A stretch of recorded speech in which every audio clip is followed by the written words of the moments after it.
Okay, so the way this is going to work, we've got some, as you can tell, our panelists who have a variety of different backgrounds. And actually, we're going to pass out some mics here. So we'll turn that one on. And I think I've got another one. You got some, Carl's going to bring some more.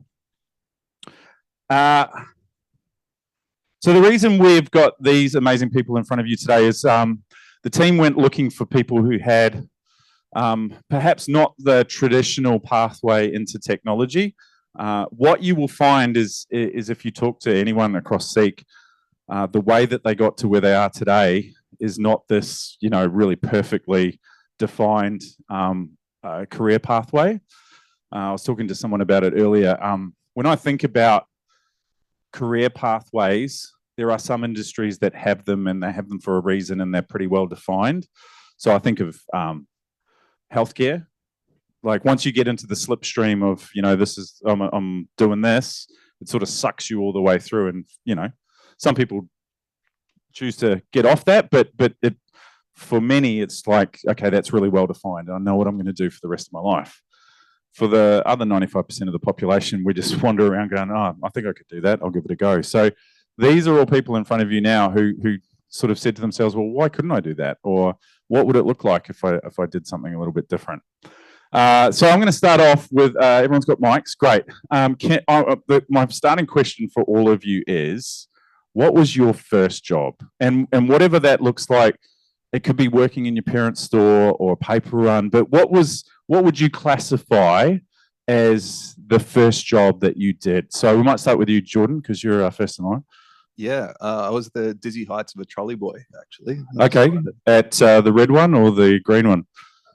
Red. Okay, all right. Any tips for controlling those trolleys? Just use your lower back, use your knees. Okay. I've seen, I was at the supermarket the other day, and they've got some flash little trolley machine that helps the person now. Tech, it's gone. It's everywhere. Yeah. Don't hide that. They should. So, Will, what was your first paid employment? Yeah, I was a dishwasher at a charcoal chicken. Oh, unfortunately, AI hasn't caught up to make that. Okay. They didn't have. I don't know why they didn't have like an actual dishwasher. Yeah. They paid me to do it. Okay. And it really hurt my hands. Okay. And I'm sure you'd have an interesting odor after a shift at the charcoal chicken. Oh yeah, it's chicken. Smell like chicken. Yeah. Great. Some people would love that. Shona?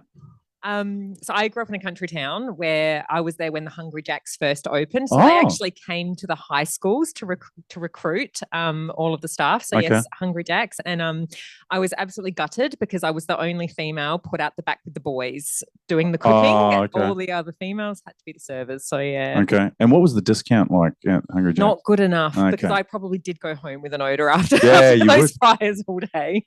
Great. Charlotte? I was actually a shelver at a library. So I also had a trolley, but it was full of books. Oh, right. How did you get that job? I think I just walked in and said, hey, can I have a job, please? Okay, I can do that. Sure. Yeah. Do you know the Dewey Decimal System? Yeah. Okay. Do you still know it? God, no. Okay. And Chloe, what was your first job? I worked at a butcher and I did the free sample sausage sizzle out the front of the butcher on the street. Okay. And $10 an hour, and I got a lot of free sausages. So there's a lot of different smells that were happening in some of these jobs today, so that's great.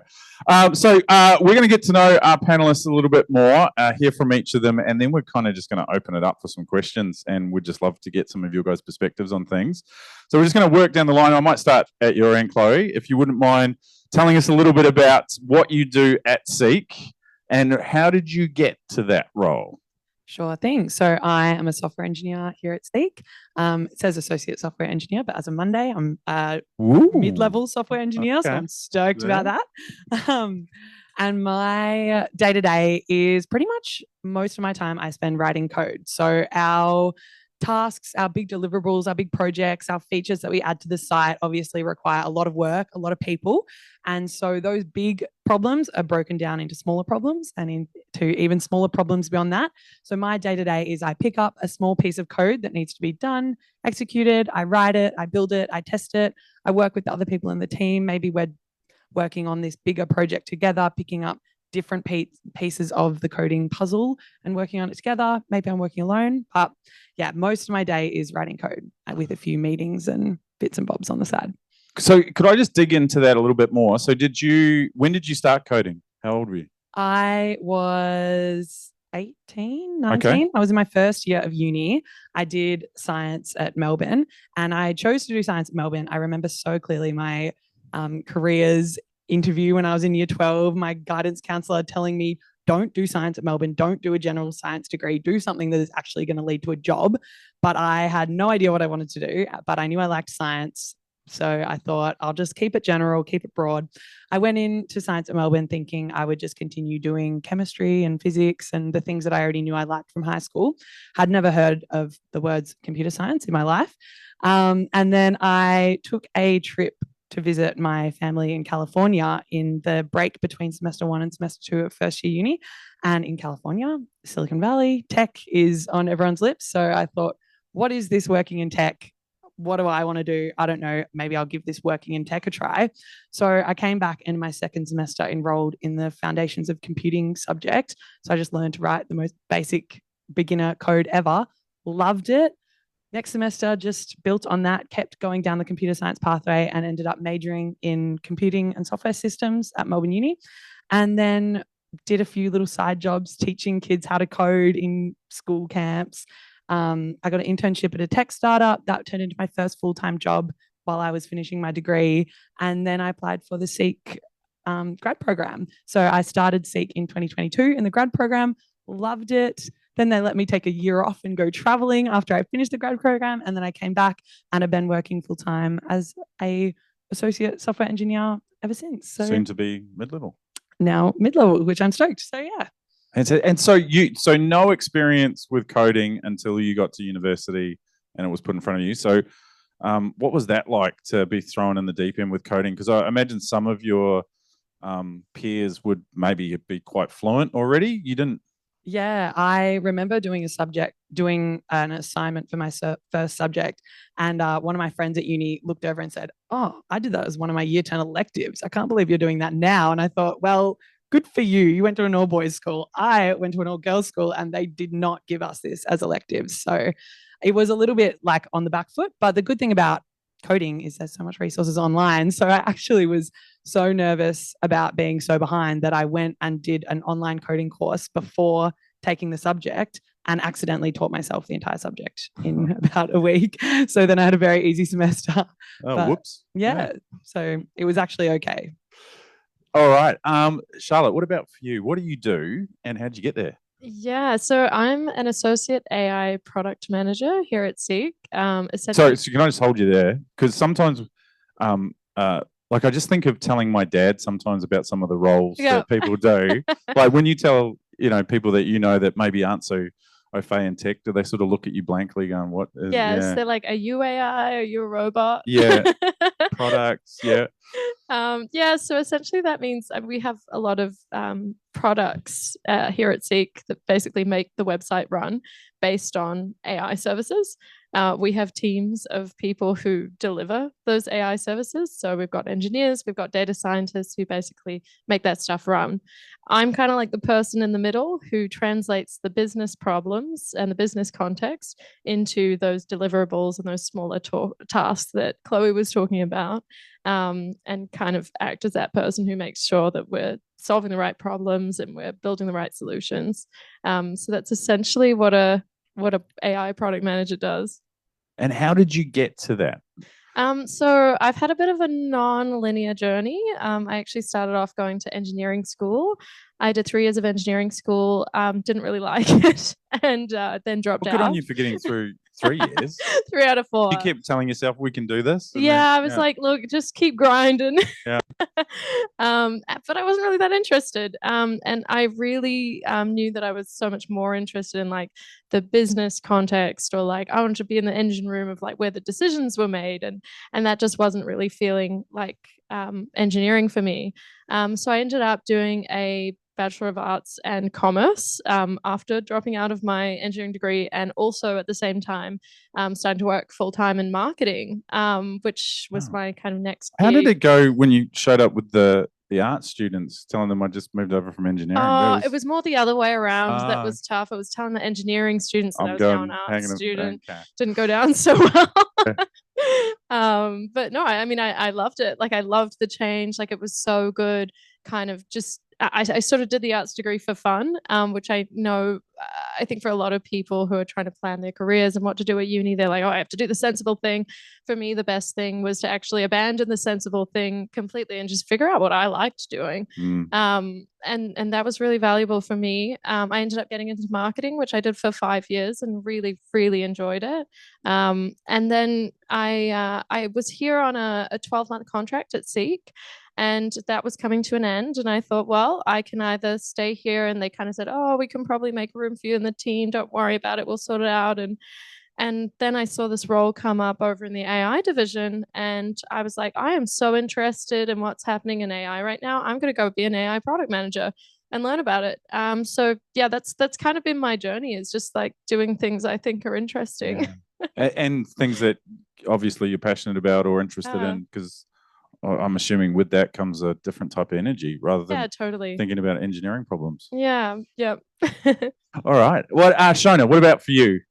So my official title is a customer experience lead. But essentially what that means is within the customer service team, I am responsible for just making sure that the team are delivering a really good customer experience to our hirers and our job seekers when they call up. And the way in which we do that is making sure that our processes are aligned with delivering a good experience. I'm responsible for our AI quality assurance systems. So a little bit of tech involved there. So just making sure that, at every step of every interaction, regardless of whether it's on the phone or an email or over live chat, that anyone who engages with Seek just has a really good experience.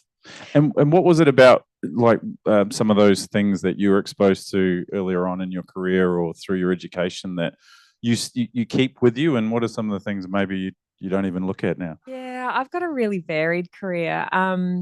So similar to Chloe, I actually have a science degree, and I do not use that at all in my day job, as you can tell. And interestingly, I never did. My high school didn't even have a career advisor. So I was kind of like on my own in choosing what I wanted to do. And like most people, I was like, oh, well, I'm getting good grades there. So that's the path that I want to go down.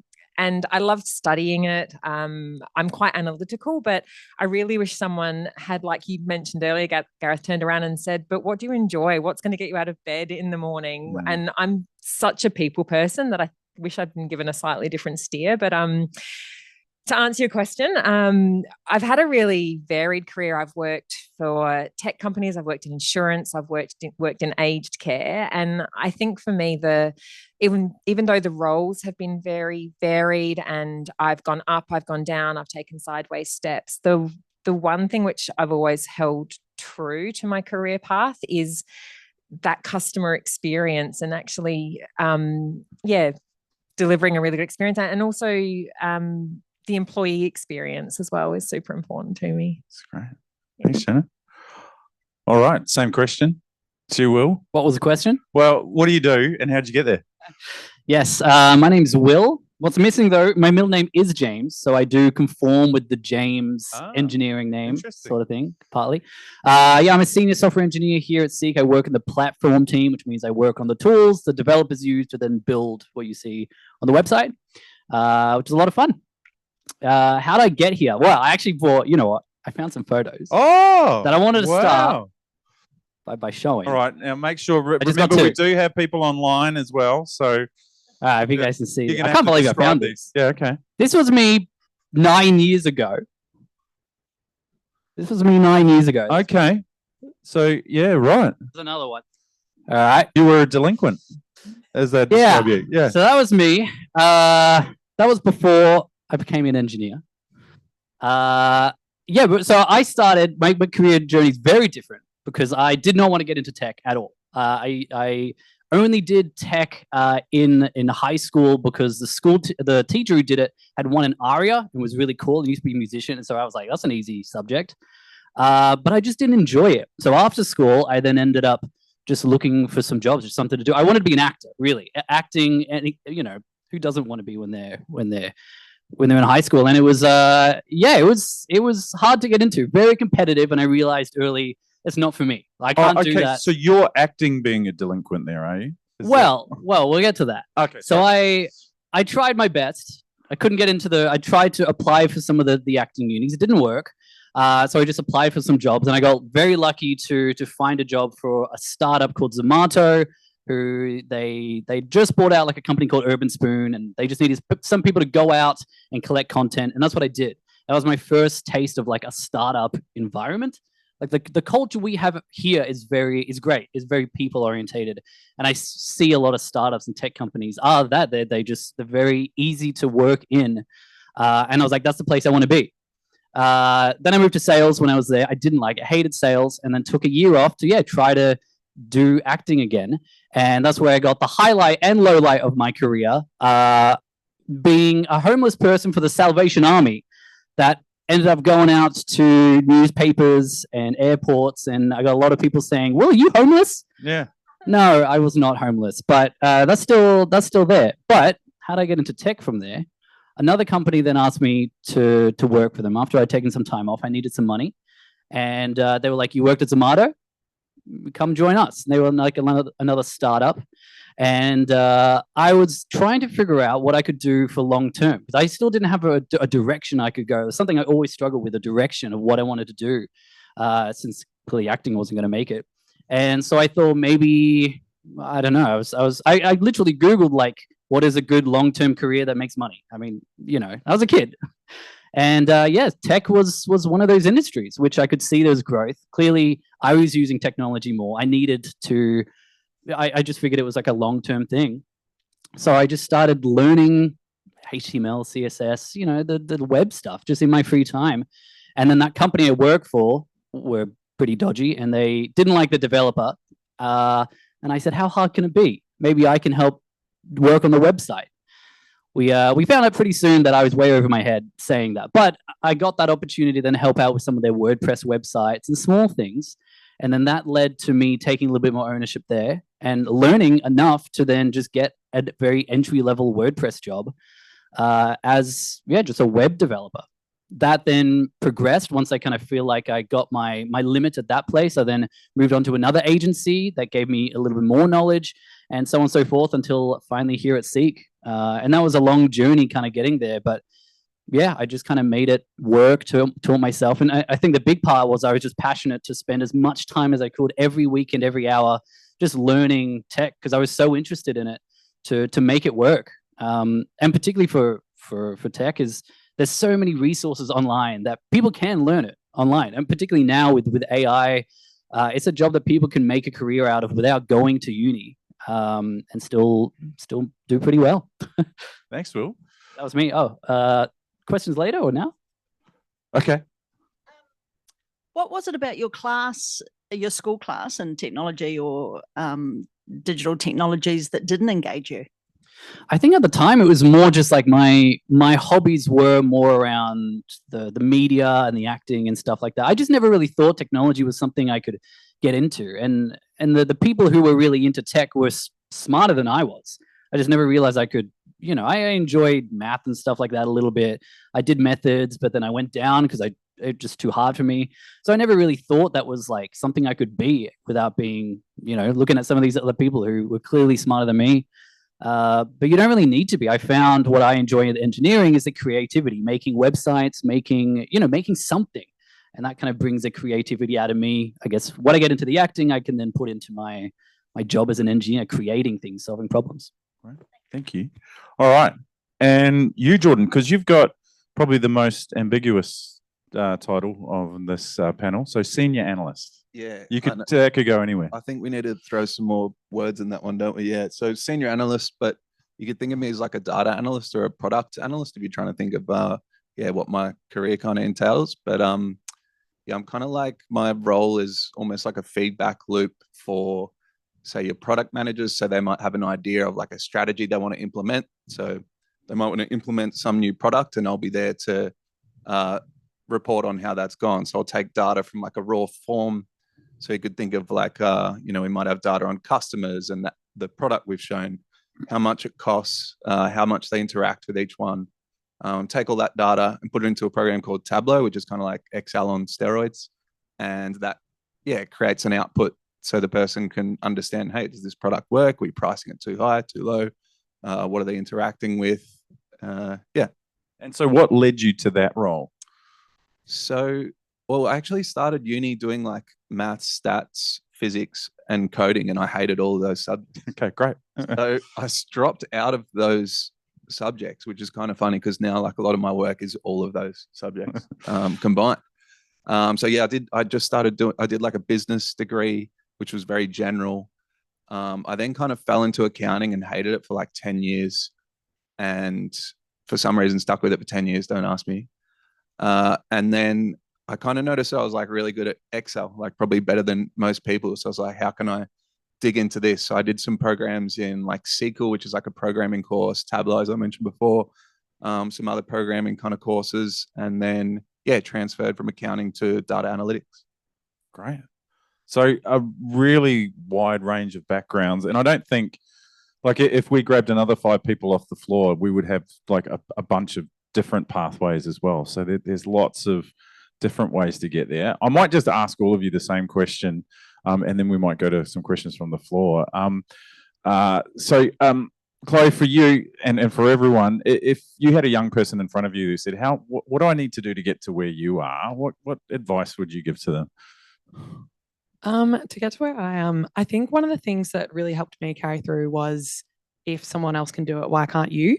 And I think when you're younger, it's easy to get stuck in this mindset of, oh, these are the things that smart people do, and you have to be a smart person to do those things. And breaking down that, no, life is not that binary. You're not either a smart person or not. If someone else can do that role, why can't you? So if someone else can do that programming subject or that coding course or that maths degree or science degree or whatever, you can too, really. So you can teach yourself anything, you can learn anything, and not to shut yourself off from opportunities just because you have a belief that you might not be able to do it, but instead give it a try.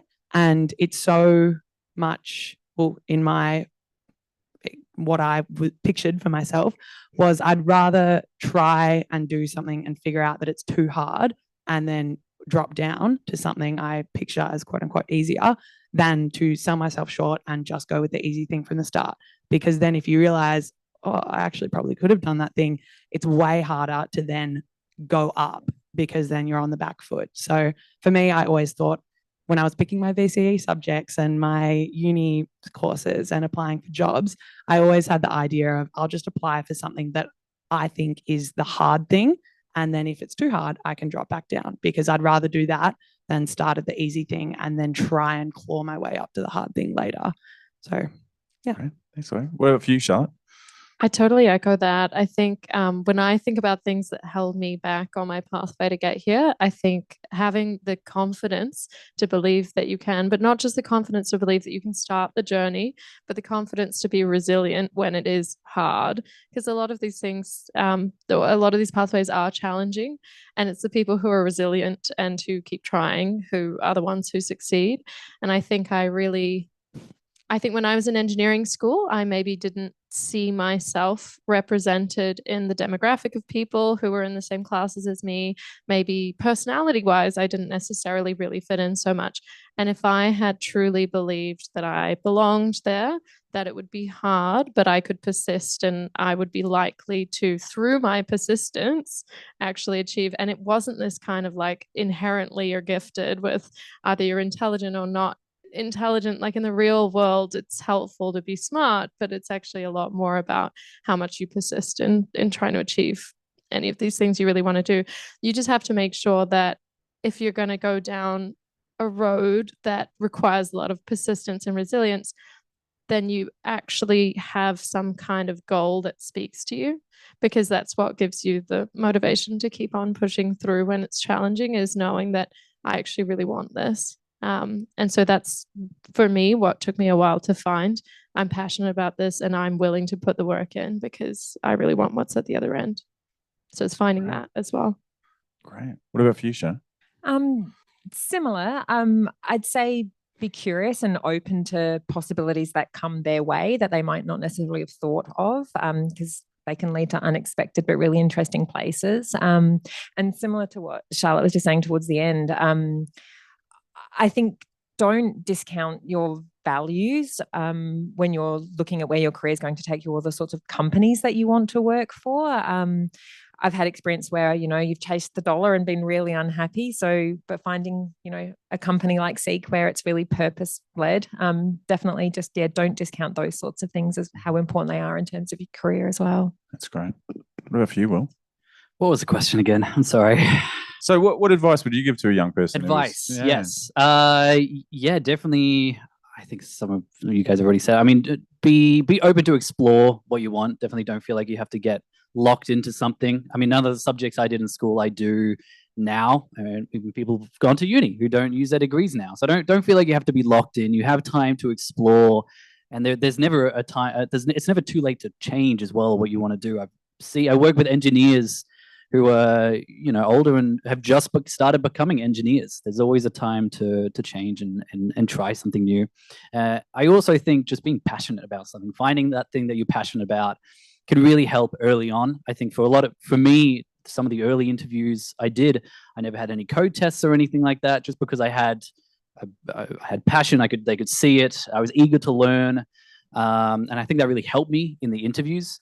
And I think you already said it, setting goals as well. Like particularly early on, I was like, in a year's time, I want to have an entry-level job somewhere.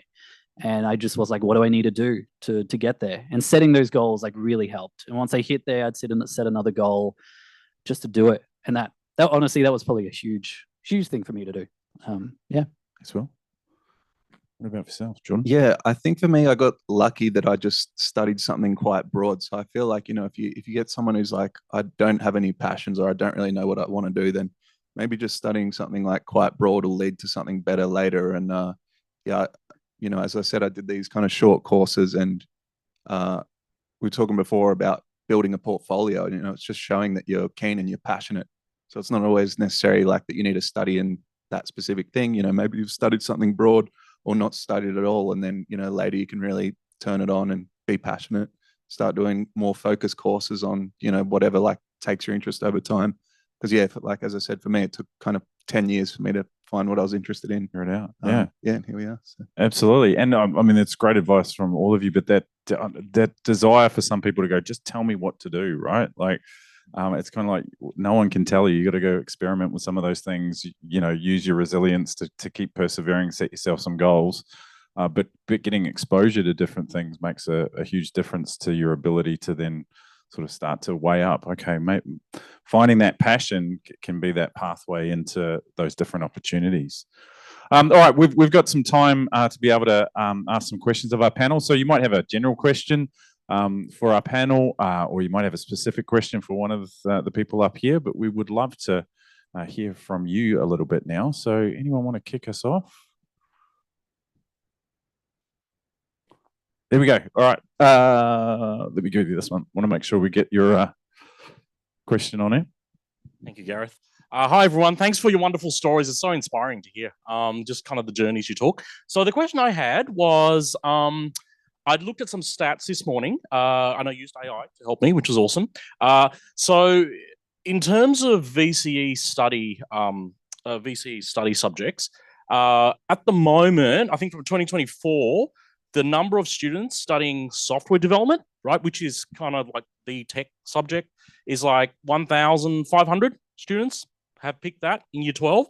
By comparison, biology, anyone have a guess? 62,000, right? So you got 62,000 people picking biology and only 1,500 picking software development. Now, listening to your stories, it didn't sound like any of you did software development or anything of that sort, right, in high school. So I just wanted to get your thoughts on that statistic. Does that alarm you? Does that seem okay? Because it all sounds like you're proud of the journey that took you to where you are. It's nothing, there was no shame or embarrassment about any of that stuff. So I wanted to just get your thoughts there and whether there's anything that we can do as a community of careers counselors, of educators, of industry to like look at that situation and address it if there's anything to address at all.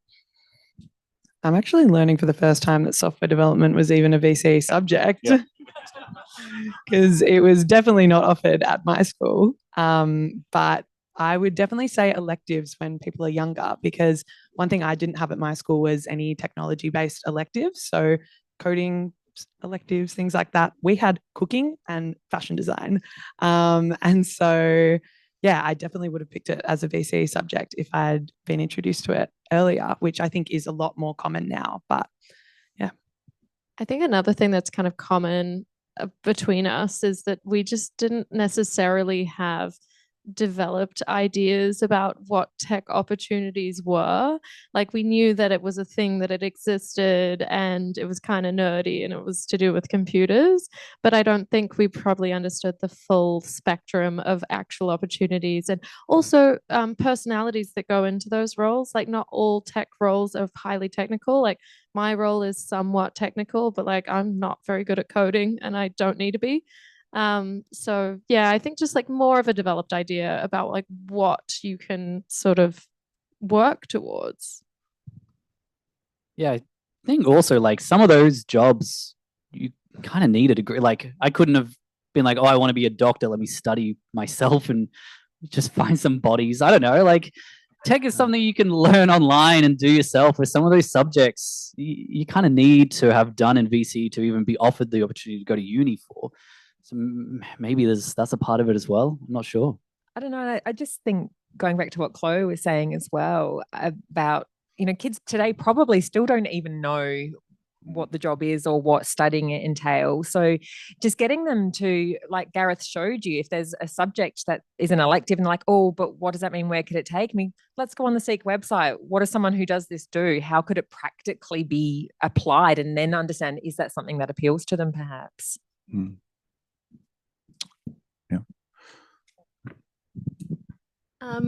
I would be super interested to hear your guys' take on the topic of, well, your career pathways and stigma surrounding the different types of roles and careers, and especially being a woman in tech. Whether you have faced certain situations or, I guess, potentially imposter syndrome. I guess everyone has that with something that they don't know much about, but yeah, any ideas that come to mind, and how we as educators or in the education sector could potentially help eliminate or limit the amount of stigma preventing people from even looking at career opportunities. Because I think that would have also been a big thing. You look at like, oh, there might be a coding or programming after school thing, but only geeks go there, or only a certain type of personality goes there, or like, that's not me, it's not my group, it's not my whatever. And that kind of could limit some people as well going into that. This isn't going to answer that exactly, but just from a personal perspective, my daughter started high school this year, so she's just started in year 7. I know I don't look old enough, but I am. And she's quite good at maths, but if you were to ask her, she would still tell you, Mum, I'm bad at maths. And the boys are good at maths, I'm not. So I think societally we still have a lot to overcome. And so I think it's just about trying to get the kids to explore and understand what good actually looks like in that sense, and not maybe she didn't get the right score, but what's the value in that? I know that doesn't ask it exactly your question, but yeah, I just think there's still a lot to be done in the school landscape to actually understanding what good looks like, and how important some of these things actually are depending on where they do go. I think probably you two are best to answer about being tech, because I feel like I'm the token non-techie on the panel today. I can definitely speak to that. I've done a lot of soul searching on this topic. Engineering school was really tough for me. And I think a lot of that reason that it was tough for me was because I did not feel that I fit in culturally, or even just like in terms of demographics or whatever.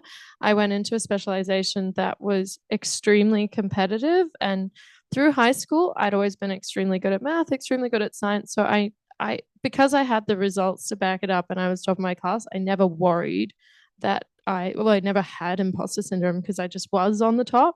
I got to engineering school, I got into the top most competitive bracket, and suddenly I was around a whole bunch of people who were smarter than me and also thought of me as an imposter. And I think although there was some genuine stigma where I wasn't really one of the club, I was one of like, I think 6 girls in a cohort of 70. And it was really hard, mostly because I didn't believe that I belonged there.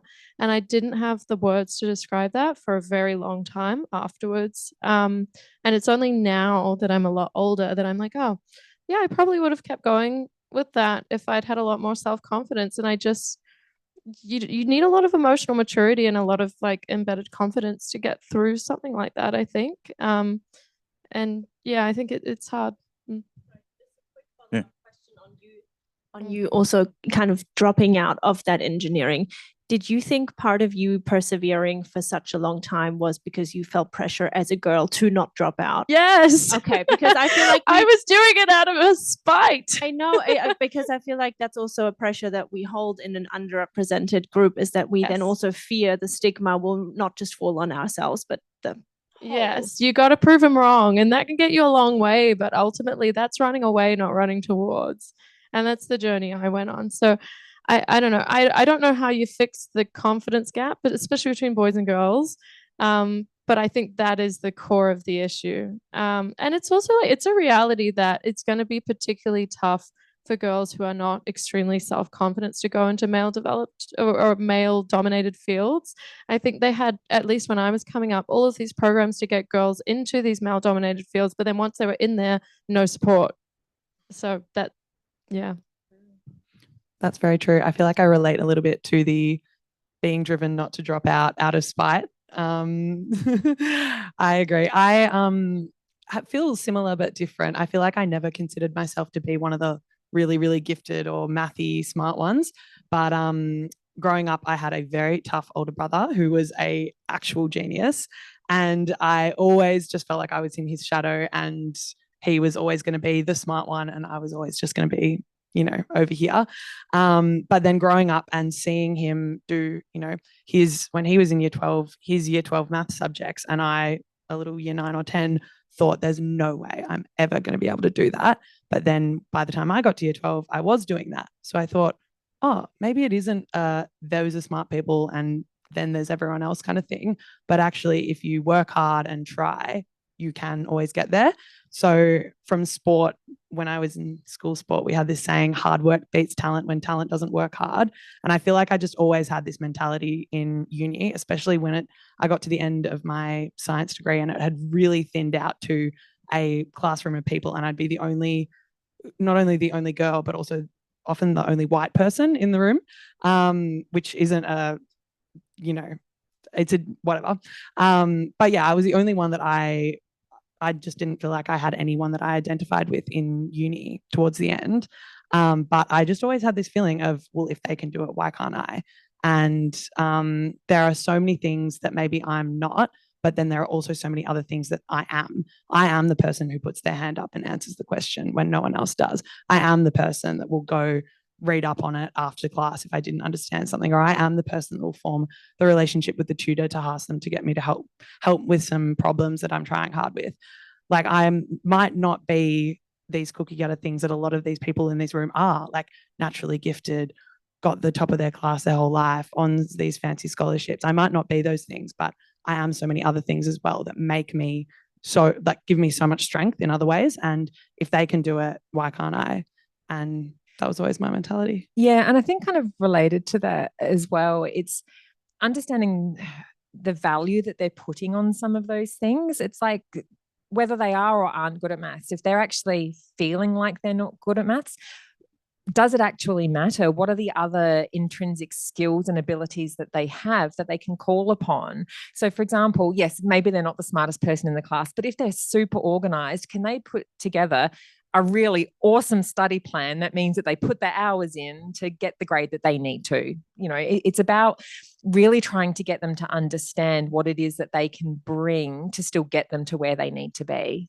That's great. Just quick, I can't speak on the female side, but yeah, there's definitely stigma in like the media and stuff as well. Like, doctors are always the buff guys who are surviving car crashes, and then the IT crowd, the engineers are the ones locked in the basement. I think even today, someone in the tour group was like, yeah, it's not what I thought. I thought it was going to be way different, like for working in a tech company. So definitely a side. And yeah, as career advisors, these days are there to help you understand what it is like and to help convey that to people looking to get into tech.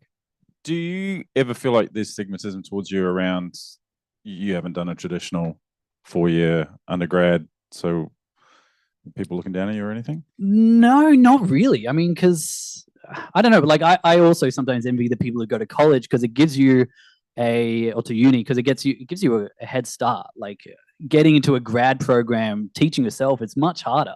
Yeah. You know, I had to work my way up from small, companies to what it is, and that took a long time. But I was passionate about it. Whereas when you go to uni, you can get a grad program at Seek. Like that could be your first job. I think it really depends. And also, some people aren't like made to learn by themselves. Yeah. There's different avenues on how people learn, and it doesn't always work for everyone. But I certainly don't have it. I don't think there's any stigma of like, oh, you've taught yourself. For tech, I see it often. So I think it's fine. There was a really interesting question from Ryan on the chat as well, which I saw before. But it was an observation around like some of the, I guess, things that you've all talked about, resilience, goal setting, perseverance.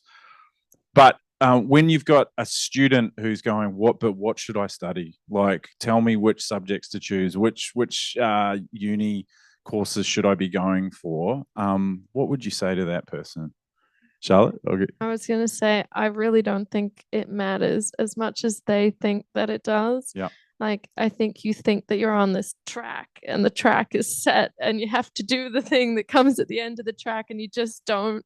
And I heard people say that when I was younger as well, but it was until I saw people switching careers and doing different things and doing degrees that had nothing to do with the first job that they got that I actually was like, oh, that really is true. I've seen evidence of it.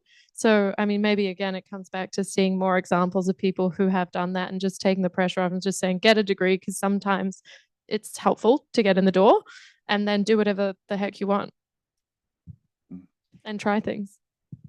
Yeah, I'll absolutely echo that, and I'm going to contradict myself a little bit because before I said I wish someone told me that I hadn't studied chemistry at uni, but it actually doesn't matter. The life skills that I learned, the having to move out of home, having to be independent, having to make new connections, all of those things are things that I actually apply in my day job today. So it actually had nothing to do with what I was actually studying. But I think just going into something, keeping it general, what do they enjoy doing? It's really not going to matter, I don't think. Yeah. Jordan said something I really agree with before about doing a really general degree if you don't know what you want to do. That really worked for me as well because I had no idea in year 12. And then once you get in, you can see other stuff. You talk to people. Exactly. You hear about other things that people are doing. And I then, was so lucky that computer science was a major in my degree. It was one of 40 majors I could have chosen or something like that. And it was never have occurred to me to do it. And I'm just so lucky that my degree was so general that I actually didn't even have to change degrees in order to change degrees and specialize in something I ended up finding out I was passionate about later. It does remind me of the conversation I had when my friend Dirk McTavish, who his parents were Scottish, when he was leaving, he was finishing up high school, I already had, but he was going to university. And where I'm from, we don't have a university. So you got to get out of town. So really going to university meant getting away from your parents. I said, what are you going to study, Dirk? And he goes, food technology or law. And I was like, well, how the hell did you come up with that? He goes, because that's where the parties are. And I'm going to go to that. And sure enough, about 8 months later, I saw Dirk down the main street and said, Dirk, you're back from university. He goes, yeah, I dropped out. It was no good. I was like, you probably wanted to think a little bit more about what you're going to do, and choosing something that you're passionate about or that you have some type of interest makes a huge difference. I've got. Well, sorry, I was just on that. You guys were saying like it doesn't matter. I think, at least my opinion, what is it? Like, why rush it?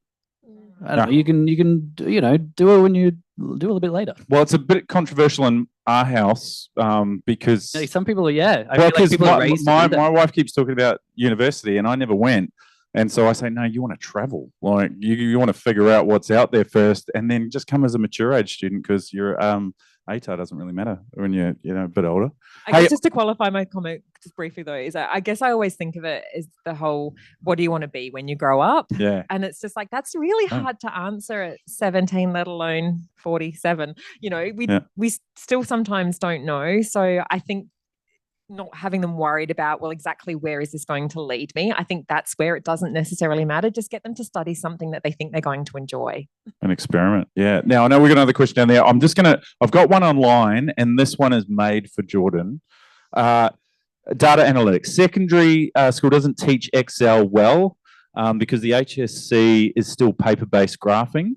What Excel skills should we focus on in the short term that you could teach a young person? What are some things that you would recommend? Yeah, that's a good question, actually. I feel like I did my whole 3-year degree in business and I didn't really know how to use Excel. So I feel like, that's a really good applicable question.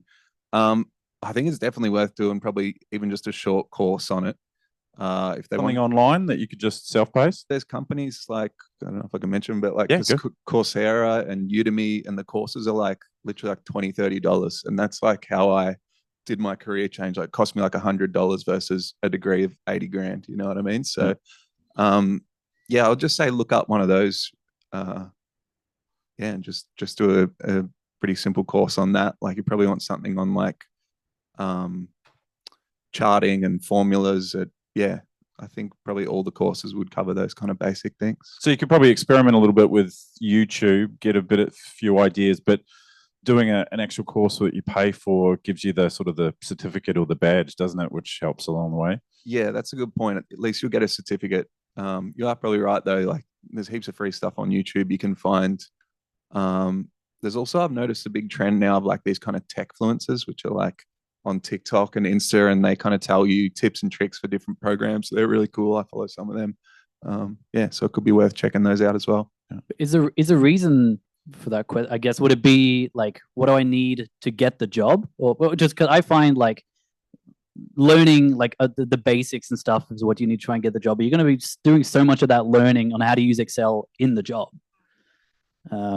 That like so chicken egg sort of thing. Yeah, exactly. It's like I don't think you don't have to feel like you need to be fully experienced to do the job just yet. I think just learning the basics enough.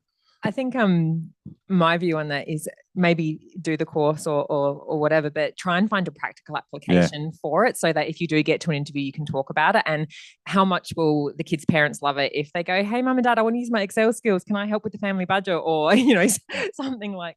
So actually just try and find ways now to practice. Yeah, there's so many opportunities around you where some Excel skills could come into to add value somewhere. So using that as a bit of a project as well. Question down the back. Thank you. I'm mindful that by now we're probably all mentally quite exhausted. Okay. But a significant part of our roles these days for most practitioners is facilitating our young people doing career assessment programs. And the programs that we use these days assess their skills as well as their interests, and not just based on their interests. And then we use that to navigate and help them discover a little bit more about themselves. So my question is, did you have access to any of those sorts of assessments when you were at school? Let's take that one. I do actually remember doing one of those tests once and being so disappointed because the results did not give me anything I was interested in. All of the matches as well. I remember all my friends were getting like 98% match to zoologist or 94% match to PE teacher or whatever. And my highest was like a 51% match to something. And they were all really broad and not matched to me at all. So it's not a very helpful answer, but yeah, I remember it just being completely useless for me personally. I think I remember doing something like that and also having a similar experience. I think the list of professions I was kind of recommended to go into was somewhat uninspiring. But I mean, I think like conceptually it makes sense. Like, you want to understand what your skills are and what your interests are. Sometimes a framework though doesn't necessarily, like, sometimes it'd be too prescriptive, I guess. So it's like a starting point.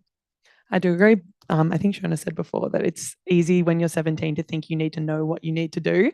And I think that a lot of those tests reinforce this belief that you have to have a career pathway figured out. And it's just so not the case. And a piece of advice that really helped me, because I feel like there can be a lot of commitment issues with choosing a career pathway. It feels like this massive lifelong commitment, is that I can't remember, maybe my dad told me that maybe 50 years ago, sure, someone will be a postman for their entire life. But these days, people change jobs all the time. And you can work in one industry and then 5 years later change to another.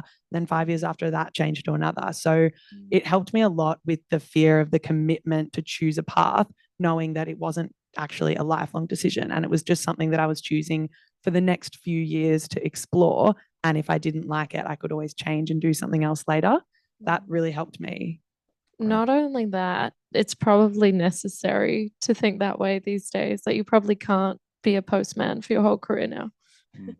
Well, and that's the thing I was going to say, is like, I'm not familiar with the system, but how updated is it? Is it even talking about suggesting an software engineer, for example, as it is? Yeah. Well, we did it as a family with my year 9 student last year. Yeah. What it did for him though was to give him some ideas. We tried to steer him away from, don't look at the match, but look at the breadth. And do you know what that is? Like, and there were many roles there that he goes, I don't even know what that is. And it's like, well, the first step is go like, and I'll show you some examples of that to test it. So I definitely think in that aspect, but what can be limiting is where you don't get the score right, and then you go, okay, well, it's not for me.